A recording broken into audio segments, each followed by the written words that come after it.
Dua wanita atau dua sepasang laki-laki dan perempuan di zaman Nabi SAW yang melakukan dosa dari dosa-dosa besar, berzina. Tetapi ending keduanya Allah Subhanahu wa taala masukkan ke dalam surga atas lisan Nabi sallallahu alaihi wasallam. Bagaimana kisahnya dan siapa dua manusia ini? Kenapa kemudian keduanya berzina tetapi ujung-ujungnya dimasukkan ke dalam surga? Dan apa faedah-faedah dari kisah yang akan saya kisahkan di malam hari ini? Nabi SAW sampai-sampai mengatakan, laqad tabat taubatan law qusimat ala sab'ina min ahlil madinati lawasi'athum. Sungguh wanita pezina itu telah melakukan tobat. Kalau seandainya tobatnya dibagikan kepada 70 dari penduduk kota Madinah, itu sudah mencukupkan mereka. Maka dari sini menunjukkan bahwa wanita pezina ini dimasukkan oleh Allah Subhanahu wa taala ke dalam surga karena Allah terima taubatnya. Begitu juga kisah laki-laki pezina mengalami hal yang sama, oleh Nabi SAW mendapatkan jaminan masuk ke dalam surga karena taubatnya telah diterima. Yang pertama, kisah wanita Al-Ghamidiyah. Munculnya wanita Ghamidiyah ini berdasarkan riwayat yang dicantumkan di dalam beberapa pengeluar hadis seperti Ibnu Abi Syaibah. Walaupun Imam Malik dalam kitab Muwatta'nya hanya menyebutkan ja'at imra'atun, tetapi ulama apabila berkisah tentang wanita pezinah yang masuk surga ini, mereka menyebutnya dengan qissatu taubatil ghamidiyati minaz zina. Kisah tobatnya wanita Ghamidiyah karena melakukan perzinahan. Ma'asyiral muslimin yang dimuliakan Allah Subhanahu wa taala, wanita Ghamidiyah ini satu di antara sekian sahabat-sahabat yang hidup di zaman Nabi SAW, dan dia sudah pernah menikah dengan seorang sahabat Nabi dan tinggal di kota Madinah. Lalu Allah Subhanahu wa taala takdirkan wanita Ghamidiyah ini terjerumus kepada dosa besar, mengikuti hawa nafsunya, perbuatan keji perzinahan. Kemudian dia pun menyesal dan ingin bertobat kepada Allah Subhanahu wa taala. Akhirnya wanita ini berkeinginan untuk datang kepada Nabi SAW dan ingin dirajam. Ketika Nabi SAW duduk-duduk di Masjid Nabawi, dan di situ penuh dengan para sahabat Rasul dari kalangan Muhajirin dan Ansar dan para pembesar sahabat, tiba-tiba kemudian wanita ini datang menemui Nabi SAW. Kemudian wanita ini mengatakan, "Ya Rasulullah, asabtu haddan fatahirni." Rasul, sungguh aku terjerumus kepada dosa yang ada hukumannya di dunia, had. Dalam riwayat, zanaitu fatahirni. Aku berzinah, bersihkan aku. Maka Nabi SAW tiba-tiba berubah wajahnya. Fahmarra wajhun Nabi SAW hatta kada yaqturu daman. Sampai-sampai Nabi SAW memerah wajahnya, seolah-olah darah Nabi SAW memenuhi wajahnya. Dan Rasul SAW berusaha untuk memalingkan wajahnya ke sebelah kanan. Artinya seolah-olah Rasul tidak mau dengar, tidak mau mendengar pengakuan wanita ini. Kemudian Nabi SAW menyuruh wanita ini untuk pulang, seolah-olah tidak terjadi apapun. Artinya bahwa kalaulah seandainya wanita ini tidak mengaku kalau dia berzinah, itu lebih baik. Bertobatlah kepada Allah Subhanahu wa taala dalam kesendiriannya. Jangan pula datang minta dihukum. Itu maunya Nabi SAW. Tetapi wanita ini bukan wanita biasa. Ini wanita merdeka, wanita beriman, wanita yang kuat ketakwaannya kepada Allah Subhanahu wa taala dalam hatinya.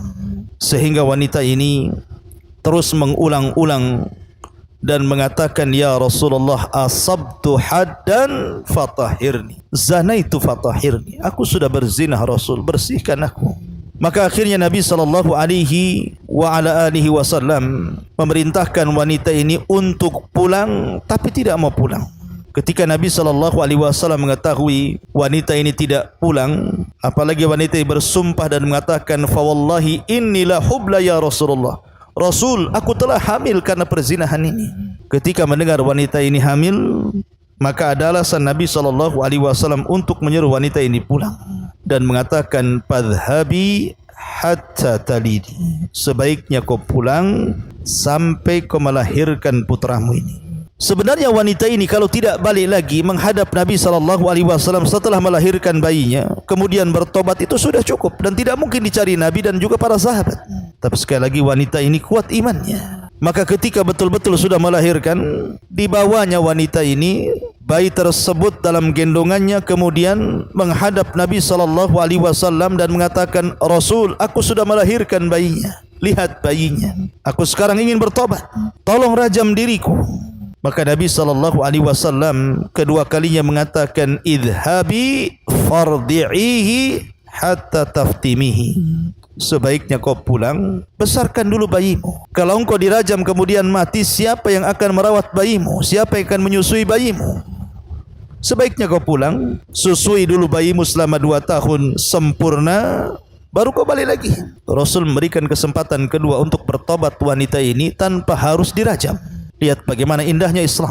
Jadi hukum hudud itu tidak lantas kemudian orang minta dihukum hudud langsung dirajam, tetapi diberikan kesempatan untuk bertobat kepada Allah Azza wa Jalla supaya jangan sampai terkena had. Tetapi wanita ini memang kuat imannya. Ketika sudah selesai menyusui 2 tahun sempurna dan bayinya sudah bisa makan roti, maka dia pun kemudian datang kepada Nabi SAW dengan anaknya, wa fi yadihi kisratun min khubzin, sementara anak itu sudah memegang roti, artinya sudah makan. Kemudian wanita ini mengatakan, hadza ya Nabi Allah, qad fatamtuhu wa qad akalat ta'am. Rasul, lihat bayi ini sudah kususui, bahkan sudah bisa makan, artinya aku sudah bisa kau rajam untuk membersihkan dosa-dosaku. Maka Nabi SAW kemudian mengambil bayi tersebut. Kemudian Nabi SAW berkhutbah di hadapan para sahabatnya, siapa yang mengkafil bayi ini, maka ku jadikan temanku di sorga. Kemudian setelah itu Rasul memerintahkan untuk melobangi tanah sampai dada wanita tersebut. Kemudian wanita tersebut dipendam sampai dadanya. Kemudian Rasul memerintahkan manusia untuk merajamnya. Maka terjadilah perajaman, hukuman zina wanita Ghamidiyah ini. Akhirnya kemudian para sahabat pun banyak yang melempar batu. Salah satu sahabat yang ikut terlibat dalam perajaman ini adalah Khalid ibn Walid. Dia melempar dengan batu persis mengenai kepalanya. Tiba-tiba darah dari kepala itu memuncrat dan terkena wajah Khalid. Khalid pun emosi. Fasabbah, dia pun mencaci wanita itu. Tetapi cacian itu sampai ke telinga Nabi SAW. Maka Nabi SAW mengatakan, mahlan ya Khalid, mahlan ya Khalid, pelan-pelan wahai Khalid, jangan seperti itu, jangan kau maki dia. Fa walladhi nafsi biyadi laqad tabat taubatan law tabaha sahibu maqsin la ghufira lah. Wahai Khalid, demi yang jiwaku berada di tangannya, sungguh wanita itu telah melakukan tobat yang kalau seandainya dilakukan oleh pemungut pajak, sungguh Allah akan mengampuni dosanya. Dalam riwayat, laqad tabat taubatan law qusimat ala sab'ina min ahlil madinati lawasi'athum. Sungguh wanita itu telah bertobat yang kalau tobatnya dibagi-bagi kepada 70 manusia, 70 orang dari penduduk Madinah, itu sudah mencukupkan bagi mereka. Sebagaimana riwayat Muslim. Lihat, masyarakat muslimin yang dimuliakan Allah Azza wa Jalla. Adakah wanita seafdal wanita ini? Justru maksiatnya, zinahnya mengantarkan dia menjadi wanita mulia. karena keikhlasan tobatnya. Wallahu yuhibbu tawwabina wa yuhibbul mutatahhirin. Karena Allah suka dengan orang yang bertobat, dan tidaklah orang bertobat kecuali setelah melaksanakan maksiat. Ma'asyiral muslimin yang dimuliakan Allah Subhanahu wa taala. Ini kisah wanita Ghamidiyah. Kemudian di sana ada kisah laki-laki dari kabilah Aslam, namanya Ma'iz ibn Malik al-Aslami radhiyallahu anhu. Ma'iz ibn Malik al-Aslami radhiyallahu anhu. Dan Malik ini, ma'asyiral muslimin yang dimuliakan Allah Subhanahu wa taala, dia seorang anak yatim yang diambil dan diasuh oleh seorang sahabat namanya Hazzal ibn Nu'aim. Hazzal ibn Nu'aim. Lalu Allah takdirkan Ma'iz ibn Malik al-Aslami ini berzinah dengan seorang budak wanita. Akhirnya dia pun mengaku kepada ayah angkatnya Hazzal ibn Nu'aim radhiyallahu anhu. Tentu Hazzal seorang sahabat Nabi. Man ra'a minkum munkaran falyughayyir biyadi. Siapapun yang melihat sebuah kemungkaran tentu akan merubah dengan tangannya, dengan kekuasaannya, karena dia ayahnya, ayah angkatnya yang merawat Ma'iz ibn Malik seorang yatim ini. Maka dia pun meminta kepada Ma'iz ibn Malik untuk datang kepada Nabi SAW dan mengadukan perkaranya. Karena Ma'iz ini juga sudah menikah, artinya dia muhsan dan dirajam hukumannya. Maka datanglah Hazzal kepada Nabi SAW bahwa Ma'iz ibn Malik yang telah berzinah dengan jariyah, dengan budak wanita, dan melaporkannya. Maka datanglah kepada Nabi SAW sementara Rasul berada di masjid. Kemudian mengatakan, ya Rasulullah, inni zanaitu. Kata Ma'iz, Rasul, aku telah berzina. Fa'arada anhu Nabi SAW. Tapi Rasul tidak mau melihat Ma'iz, seolah-olah tidak usah ngaku. Tapi Ma'iz berteriak lagi, ya Rasulullah, inni zanaitu. Rasul, aku telah berzina. Sampai 3 kali Rasul tidak mau melihat Ma'iz. Sampai Rasul mengatakan, waihaka, irji fastaghfirillah wa tub ilaihi. Celaka engkau wahai Ma'iz, pulang sana. Mintalah ampun kepada Allah Azza wa Jalla, bertobat kepada Allah. Artinya Rasul tidak mau menerapkan hukum hudud di sini, memberikan kesempatan kepada Ma'iz sama dengan wanita Ghamidiyah untuk bertobat, tidak usah ngaku. Karena pengakuan dalam Islam itu sekuat-kuat dalil, tidak perlu saksi kalau sudah ngaku. Akhirnya kemudian karena dia terus mengatakan, tahhirni ya Rasulullah, faqad zanaitu, bersihkan aku wahai Rasul, aku sudah berzina. Maka Abu Bakar mengatakan yang ketika itu hadir di majelis itu, lau aqarrat Rabi'atu la rajamaka Rasulullah sallallahu alaihi wasallam. Ma'iz, cukup 3 kali.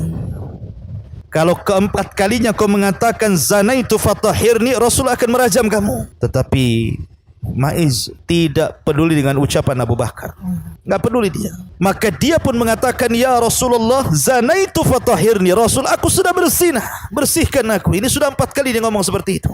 Maka Nabi SAW mencari alasan, la'allaka qabbalta aw ghamazta aw nadarta. Ma'iz, jangan-jangan kau hanya mencium saja, tidak berzina. Jangan-jangan kau hanya melirik dan memandang saja wanita itu, wahai Ma'iz, kau tidak berzina. Kata Ma'iz, la, tidak Rasul, aku berzina. Maka kata Nabi SAW, sudah gini dah, pulanglah kamu dulu, pulang. Nanti putusannya akan sampai kepada. Pulanglah kemudian Ma'iz. Maka Nabi SAW merintahkan sahabat untuk mengecek kesehatan Ma'iz ini. Lihat, Islam tidak langsung merajam seseorang. Jangan-jangan Ma'iz ini sudah gila, sudah stres, atau dia sedang minum arak mabok. Maka Ma'iz pun pulang. Kemudian Rasul memerintahkan seorang sahabat, tolong cek Ma'iz, teliti dia sedang mabok kah, dia gila kah, dia punya penyakit jiwa kah, lihat. Akhirnya setelah diteliti para sahabat, diintai, rupanya Ma'iz tidak sedang mabok, tidak sedang gila, tidak punya penyakit jiwa, sehat-sehat saja.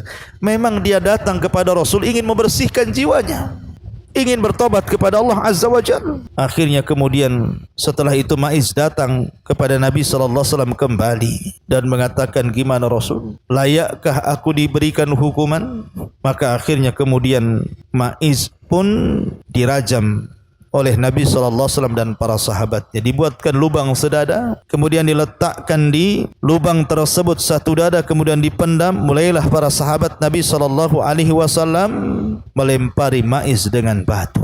Maka ketika itu, kalau tidak salah, Umar bin Khattab radhiyallahu an sempat memaki maiz ini. Tetapi Nabi SAW mengatakan, "Fawalladhi nafsi biyadi, innahul an lafi anharil jannati yang ghamisu fiha." Jangan kau celah. Sekarang demi zat yang jiwaku berada di tangannya, sungguh maiz berada di sungai sorga dan sedang berenang di dalamnya. Dalam riwayat, laqad taba taubatan law kusimat bainal ummati lawasi'atuhum. Sungguh maiz telah bertobat yang kalau dibagi-bagikan kepada umat ini cukup tobatnya maiz kepada mereka. Subhanallah. Ma'asyiral muslimin yang dimuliakan Allah Azza wa Jal, ini tentu baik wanita Ghamidiyah ataupun Maiz ibn Malik al-Aslami ini. Kenapa Allah Subhanahu wa taala masukkan keduanya ke dalam surga? Karena keikhlasan tobatnya. Ikhlas itu mendorong orang untuk masuk surga. Jangan lagi sampai dirajam. Ingat kisah seorang wanita pezina di zaman Bani Israel yang memberi air kepada anjing yang sedang kehausan. Karena keikhlasannya Allah masukkan dia ke dalam surga. Begitulah Islam mengajarkan kepada kita agar seseorang itu tidak putus asa dari rahmat Allah Azza wa Jalla. Maka dari kisah ini banyak pelajaran yang kita akan petik. Yang pertama, sebesar apapun dosa seorang hamba, kalau seandainya dia datang menghadap Allah Subhanahu wa taala untuk bertobat, maka rahmat Allah jauh lebih luas dibandingkan murkanya. Allah pasti akan mengampuni hamba tersebut. Ya ibna Adam, law ataitani bi qurabil ardi khataya, thumma lakitani la tusyrik bi syai'an la ataituka bi qurabiha maghfiratan. Wahai anak Adam, kalau engkau membawa dosa seberat bumi, asal kau datang bertobat dan tidak menyekutukan aku, ku datang dengan seberat bumi ampunan. Qul ya ibadiyalladzina asrafu ala anfusihim la taqnatu min rahmatillah, innallaha yaghfiru dzunuba jami'a, innahu huwal ghafurur rahim. Katakan, wahai hamba-hambaku, wahai hamba-hambaku yang mereka melampaui diri mereka, terjerumus kepada dosa dan maksiat, jangan putus asa dari rahmat Allah. Karena Allah itu mengampuni semua dosa. Karena dia zat yang maha pengampun lagi maha kasih sayang kepada hamba-hambanya. Yang kedua, bahwa iman seseorang itu yazid wa yankus. Yazidu bitta'ah wa yankusu bil ma'siyah. Iman seseorang itu kadang bertambah, kadang berkurang. Kapan bertambah? Ketika dia melaksanakan ketaatan. Kapan berkurang? Ketika dia melakukan kemaksiatan. Ya, karena Rasul mengatakan la yazni zani hina yazni wa huwa mu'min. Tidaklah seorang pezina ketika berzina, sedangkan ketika berzina maka dia seorang mukmin. Tidaklah seorang pezina tatkala dia berzina dia seorang mukmin, kata Rasul. Kata Imam Nawawi rahimahullahu taala, maknanya artinya la yaf'alu hadhil ma'asi wa huwa kamilul iman. Orang yang melakukan maksiat seperti ini ketika dia bermaksiat sehakikatnya tidak sempurna imannya, artinya dia sedang kurang imannya. Kemudian yang ketiga, kamalu ilmillah wa hikmatihi wa rahmatihi bi ibadihi fi syar'il hudud. Kesempurnaan pengetahuan Allah, kesempurnaan hikmah dan rahmat Allah kepada hamba-hambanya ketika Allah mensyariatkan syariat hudud. Hudud ini sebuah hukuman dari Allah, dan itu seadil-adilnya hukuman. Bukan Rasul yang membuat hukuman hudud, bukan para sahabat, bukan. Hukum hudud ini datang dari Allah Subhanahu wa taala, dan tidaklah Allah Subhanahu wa taala membuat sebuah hukum kecuali ada hikmah dan kebaikan di dalamnya. Dan ini keadilan dari Allah Subhanahu wa taala demi menjaga supaya terjaganya nasab, karena Islam itu menjaga nasab. Kemudian juga di sini ada tahdzir yang keempat, asyadid yang sangat kuat, peringatan yang sangat kuat agar seseorang itu jangan terjerumus kepada dosa zina. Allah mengatakan wala taqrabuz zina innahu kana fahisyatan wa sa'a sabila. Jangan dekat-dekat zina, dekat pun jangan, apalagi berzina, karena itu sebuah keburukan dan seburuk-buruk jalan. Kemudian juga yang kelima di sini ada tahdzir dari fitnah wanita. Karena Rasul mengatakan ma taraktu ba'di fitnatan hiya adharru 'ala rijali minan nisa. Tidaklah aku tinggalkan setelahku fitnah yang jauh lebih bahaya bagi laki-laki dibandingkan fitnah wanita. Karena hancurnya Bani Israel, kenapa? Karena wanita. Kenapa Nabi Musa alaihi salatu wasalam dan Bani Israel sampai diazab oleh Allah di negeri linglung selama 40 tahun, mereka tidak bisa keluar dari situ?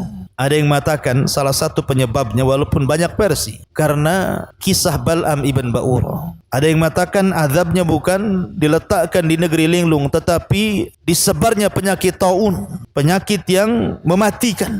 Itu disebabkan karena kisah Bal'am ibn Ba'ur. Ketika dia tidak bisa mendoakan kecelakaan kepada Musa dan Bani Israel, dia mengutus wanita-wanita untuk menggoda, akhirnya melakukan perzinahan dengan orang pilihan Nabi Musa. Terjadilah azab. Itulah fitnah wanita. Ma'asyiral muslimin yang dimuliakan Allah Azza wa Jalla, dari sinilah maka ada adab-adab yang diajarkan kepada kita dalam Islam untuk menghindari fitnah ini. Baik anda laki-laki atau perempuan. Seperti kenapa Islam memerintahkan wanita untuk tinggal di rumah dan tidak keluar dengan tabarrujal jahiliyah. Bertabarruj, berdandan seperti dandan jahiliyah. Itu demi supaya mencegah adanya perzinahan. Atau Islam mengajarkan kenapa wanita harus keluar dengan mahramnya, masafatas safar, jarak safar. Ini demi terjaganya wanita itu kehormatannya dan tidak mengundang perzinahan. Atau kenapa Islam sampai memerintahkan wanita untuk berhijab? Ya, karena Allah yang mengatakan, ya ayyuhan nabi qul li azwajika wa banatika wa nisa'il mu'minin yudnina 'alaihinna min jalabibihin dzalika adna an yu'rafna fala yu'dzaina wa kana Allah ghafurur rahim. Wahai nabi, katakan kepada istri-istrimu, anak wanitamu, wanita-wanita muslimin, hendaklah mereka melemparkan jilbab mereka, karena itu lebih mudah dikenali dan tidak mudah diganggu. Tidak mudah diganggu, tidak mudah mengundang syahwat perzinahan. Dan Allah Maha Pengampun lagi Maha Penyayang. Atau kenapa Islam melarang seorang wanita keluar, tidak boleh menggunakan wewangian? Karena Rasul mengatakan, ayyuma imra'atin ista'tarat famarrat biqaumin liyajidu rihaha fahiya zaniyah. Siapapun wanitanya keluar berwangi-wangi, kecium kaum, maka Rasul mengatakan wanita itu sama dengan wanita pezina, na'udzubillah. Atau secara umum Allah memerintahkan baik perempuan laki-laki untuk menundukkan pandangan. Kullil mu'minin yaghuddu min absarihim wa yahfadhu furujahum dzalika azka lahum innallaha khabirum bima yasnaun. Qul wa kullil mu'minati yaghuddna min absarihin wa yahfadna furujahum. Katakan ya Muhammad kepada laki-laki yang beriman agar mereka menundukkan pandangan-pandangan mereka dan menjaga kemaluan mereka, itu lebih suci bagi mereka, dan Allah Maha mengetahui apa yang mereka lakukan. Dan katakan pula kepada wanita-wanita mukminah agar mereka menundukkan pandangan dan menjaga kemaluan mereka. Lihat bagaimana Islam menutup jalan menuju perzinahan sampai kepada ghaddul basar. Begitu juga laki-laki. Kita tahu laki-laki itu wanita dan laki-laki itu dikatakan syaqaiqur rijal. Jadi wanita itu syaqaiq ar-rijal. Bukan hanya wanita yang diperingatkan dan diberikan adab-adab syar'i agar terhindar dari perzinahan, laki-laki juga sama. Tidak boleh seorang laki-laki juga masuk ke sembarang rumah. Anda bertamu tidak ada suaminya, dilarang masuk.